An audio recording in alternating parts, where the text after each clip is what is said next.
இயேசுவின் மந்தை ஊழியங்கள் வழங்கும் இன்றைய வேத ஆராய்ச்சி வழங்குபவர் சகோதரர் ஜான் பெஸ்லி. ஆண்டவராகிய இயேசு கிறிஸ்துவின் ஈடு இணையற்ற நாமத்தினாலே உங்கள் அனைவருக்கும் அன்பான வாழ்த்துக்கள். இந்த நாளுக்கான வேத வசனம் வெளிப்படுத்தல் 2:14. ஆகிலும் சில காரியங்களை குறித்து உன் பேரில் எனக்கு குறை உண்டு. விக்கிரகங்களுக்கு படைத்தவைகளை புசிப்பதற்கும் வேசித்தனம் பண்ணுவதற்கும் ஏதுவான இடரலை இஸ்ரவேல் புத்திரர் முன்பாக போடும்படி பாலாக் என்பவனுக்கு போதனை செய்த பிலேயாமுடைய போதகத்தை கைக்கொள்ளுகிறவர்கள் உன்னிடத்தில் உண்டு. பெர்கமு என்கிற ஒரு சபைக்கு எழுதப்பட்ட கடிதத்திலே சொல்லப்படுகிறது. அந்த சபையை குறித்து 2 குறைகளை சொல்லப்படுகிறது.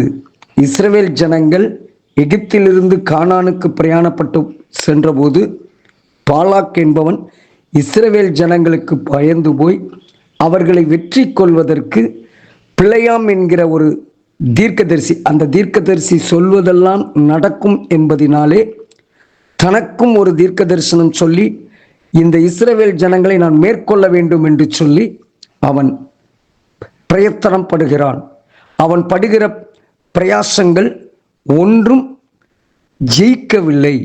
அப்பொழுது பிலேயாம் என்கிற இந்த தீர்க்கதரிசி ஒரு துர் உபதேசத்தை பாலாக்குக்கு சொல்கிறான். இஸ்ரவேல் ஜனங்கள் ஜெயிக்க வேண்டுமென்றால் அவர்கள் பாவம் செய்ய வேண்டும். பாவம் செய்து விட்டார்கள் என்றால் கர்த்தர் அவர்களிடத்தில் விட்டு விலகி விடுவார். நீங்கள் கர்த்தர் விலகிவிட்டால் நீங்கள் எளிதில் வெற்றி பெறலாம். 2 காரியங்கள். ஒன்று, விக்கிரகங்களுக்கு படைத்தவைகளை புசிக்கிற செயல்.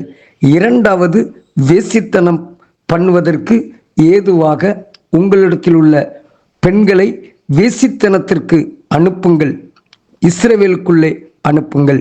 இந்த 2 தவறுகளையும் அவர்கள் செய்தபோது அவர்களுக்குள்ளாக பாவம் வந்துவிடும், அவர்களுக்குள்ளாக அருவருப்பு வந்துவிடும்.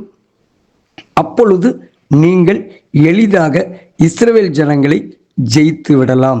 இன்றைக்கு பிசாசானவன் நம்முடைய வாழ்க்கையிலும் அப்படித்தான் நம்முடைய உலக பிரகாரமான ஆசைகள், உலக பிரகாரமான இச்சைகளை நமக்குள் அவன் அனுப்பி எப்படியாவது நாம் தேவனுக்கும் நமக்கும் உள்ள உறவை துண்டிக்க வேண்டும் என்று எண்ணுகிறான்.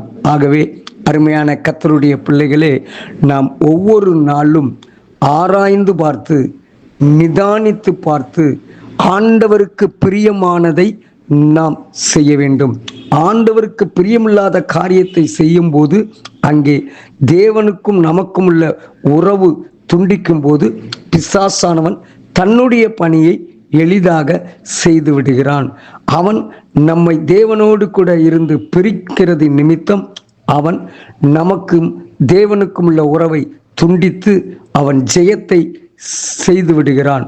ஆனால் நீங்கள் பார்த்தீர்கள் என்றால் சிமிர்னா என்கிற ஒரு சபையை குறித்து எழுதும்போது சொல்லப்பட்டிருக்கும், உன் கிரியைகளையும் உன் உபத்திரவத்தையும் நீ ஐஸ்வர்யம் உள்ளவனாயிருந்தும் உனக்கு இருக்கிற தரித்திரத்தையும் தங்களை யூதர் என்று சொல்லியும் யூதராயிராமல் சாத்தானுடைய கூட்டமாயிருக்கிறவர்கள் செய்யும் தூஷணத்தையும் அறிந்திருக்கிறேன். நீ படப்போகிற பாடுகளை குறித்து எவ்வளவும் பயப்படாதே. இதோ நீங்கள் சோதிக்கப்படும் பொருட்டாக பிசாசானவன் உங்களில் சிலரை காவலில் போடுவான். 10 நாள் உபத்திரவப்படுவீர்கள். ஆகிலும் மரண பரியந்தம் நீ உண்மையாயிரு, அப்பொழுது ஜீவ கிரீடத்தை உனக்கு தருவேன். மரண பரியந்தம் உண்மையாயிருக்கிற ஒரு வாழ்க்கை. ஆம், அருமையான கர்த்தருடைய பிள்ளைகளே, இந்த கால வேளையிலே கர்த்தர் நமக்கு கற்றுக் கொடுக்கிற காரியம் மரண பரியந்தம்.